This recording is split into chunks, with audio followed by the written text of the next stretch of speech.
Hi! Welcome to the QSLA and ECE Workforce Registry video series. This video will help you understand what you will need to do as an administrator or director participating in the QSLA assessment. We will help you understand how to communicate with your staff about the role of the ECE Workforce Registry in the QSLA assessment process, what is required of teacher and staff, and what you, as an administrator, needs to do for a QSLA tier rating.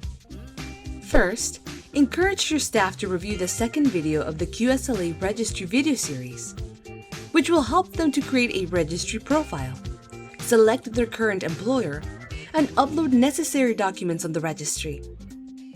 If your qualifications will count towards the QSLA tier rating, complete your registry profile. This video will explain the necessary steps. Next, you will need to complete a staff roster, request employer administrative access, and know how to use the program administrative tools.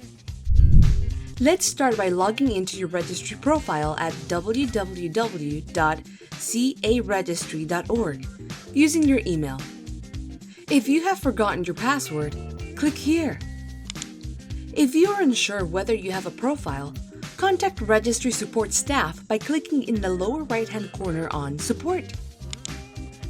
If you do not have a profile, click on Create a Profile and check out the link to the How to Create a Profile video. Please make sure to not have more than one account. While you are creating a profile, you will need to select your employment site that is participating in QSLA assessment. To update employer, go to My Profile, Current Employer, and click Edit. Select Add a New Employer Record Status. Select Yes for Is this your current job? Click Select Employer Business Status. On the field Search By, use the license number for your site of employment as it is the easiest method of identifying your current employment site. Quick tip: provide your license number to your staff. That way, they can connect to their employment site. Once you log in, you will be able to see your registry ID number. How are my qualifications used for tier rating? Now that you have a registry profile, let's break down what is a QSLA tier rating and the elements of quality. There are two elements that are related to education, permits, and professional development that are determined by the California Department of Education. Element 3 refers to education, permits, and professional development qualifications for lead teachers. Element 7 refers to education, permits, and professional development for directors. Once the registry verifies qualification documents, this is used to give your site a score for both Element 3 and 7. These scores are used to determine your site's overall tier rating score. Now, let's go over the required minimum director qualifications and professional development hours, better known as Element 7. Director qualifications. Starting at the lower point level, you only need 12 units of ECE. However, as you go up point levels, education requirements increase from associate's degree to master's degree. Child development permits can also help you increase point levels.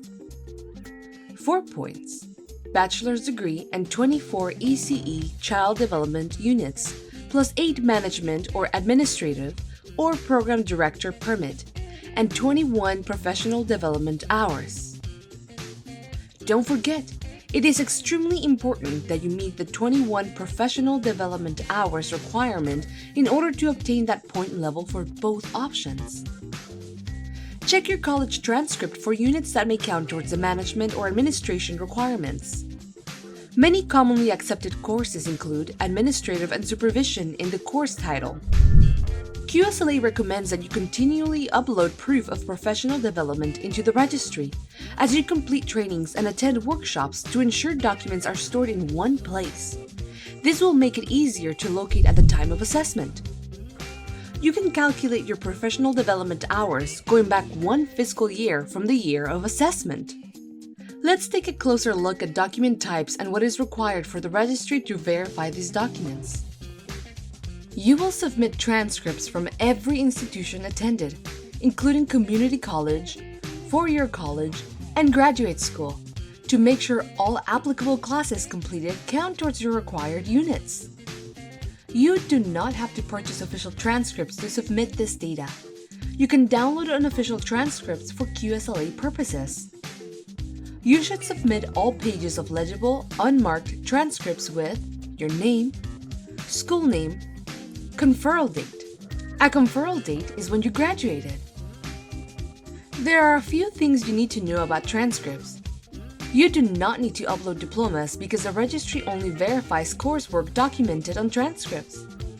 College coursework needs to be completed with a grade C or higher to count. Transcripts submitted must be from accredited schools. Check out the list in the Commission on Teacher Credentialing. Foreign transcripts must be submitted with foreign transcript evaluations from approved agencies listed here.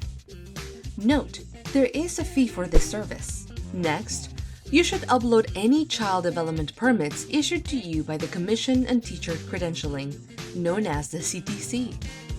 Even if your permits are expired, please upload them. These permits need to include title of the permit and document number. Permit applications for certificates will not be considered.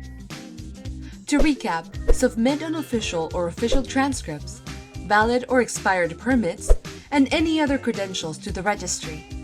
The more information you submit, the better chance you have to qualify for higher point ranges for the Element 7. Now let's discuss professional development requirements. For QSLA purposes, 21 hours of professional development are required. Quick tip: trainings, workshops, or educational courses with a C or better can count for professional development hours, and your grade needs to have been received during the previous fiscal year. Let's discuss education course requirements for professional development. To calculate how many coursework hours count towards professional development, you need to determine if your course was calculated in quarter units or semester units. 1 quarter unit equals 10 clock hours. 1 semester unit equals 15 clock hours. For example, if your completed class is equal to 3 semester units, then you will get 45 hours of professional development credit. The time frames of these credits will be given based on the date the course grade is received. In regards to the training completed, the simplest way to ensure professional development hours are correctly tracked in the registry is to sign up for trainings posted on the registry calendar. However, it is important to track any professional development taken outside of the registry too. Therefore, if you took training or completed a workshop that was not posted on the registry, you will need to upload the training certificate to receive credit. These training certificates must include all of the following: your name, name of the training organization or who is putting on the training, title of the training, date or dates of the training, and the training hours. Not all professional development certificates have these details. Therefore, if you have completed training but do not have these requirements, you may submit a verified professional development form. This must be signed by your supervisor or activity instructor. Remember, QSLA has specific professional development timelines depending on when a site goes through the assessment process. For coursework to count towards those hours, the class needs to be completed during that time frame. Therefore, QSLA recommends that you submit all of your transcripts to ensure any courses that can count towards these hours will be counted. Once you have created or updated your registry profile and uploaded education qualifications such as transcripts, permits, and professional development documents, you can use the Education and Training Report tool to see your verified information. Please be aware that this may take up to 4 weeks for any new information to be verified by registry staff and available for access on the Education and Training Report. To find the Education and Training Report, you can simply go to my profile and view my Education and Training Report.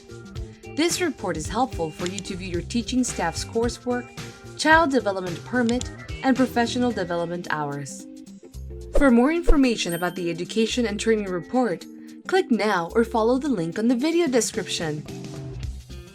Now that we have reviewed all of this information for your requirements as a director or administrator, you will need to ensure your teaching staff has done the same thing you have. Please ensure all teaching staff have done the following: created or updated their profile and gain a registry ID number, updated their employer to ensure their name is assigned to their current site of employment, uploaded documents. Remind staff to upload both transcripts and permits to ensure the most points possible. After taking a training or completing a course, upload training certificates or transcripts to keep your profile up to date. Let's go over how to talk to your staff about the registry. Your staff may need support in understanding QSLA participation and the role of the registry. You can help them understand the benefits of the registry and remind them that the registry collects and verifies staff trainings and qualifications on an online system. The registry can make their life easier by having qualification documents, search for and enroll in trainings, and apply for stipends all in one place. It is important to remember one thing when it comes to determining the final scoring for Element 3 for lead teacher qualifications. QSLA requests that all staff submit education and professional development hours. However, lead teacher qualifications are the only scores used to determine the points achieved. As defined by QSLA, a lead teacher is the teacher with the highest degree who spends the vast majority of time in one classroom. In cases where more than one teacher is working in a classroom, the lead teacher shall be considered the person with the highest degree. All lead teachers are required to submit qualifications to the registry, and at least 75% of teachers must meet the requirements for each point value of the matrix to obtain that point value. For instance, if your program has 4 classrooms with 4 lead teachers, 3 of those 4 lead teachers need to meet the point level requirement. If 4 teachers have bachelor's degrees in ECE and 1 has an associate's degree in ECE, then your site or program would get 5 points. What to do if you still have questions? QSLA and the registry are here to support you. For questions about registry profile, you can call, email, or chat the registry staff. For questions about the assessment process, you can email QSLA at qualitystartla@lacoe.edu. From all of us at QSLA and the California ECE Workforce Registry, thank you. The work you do is important, and we are here to help.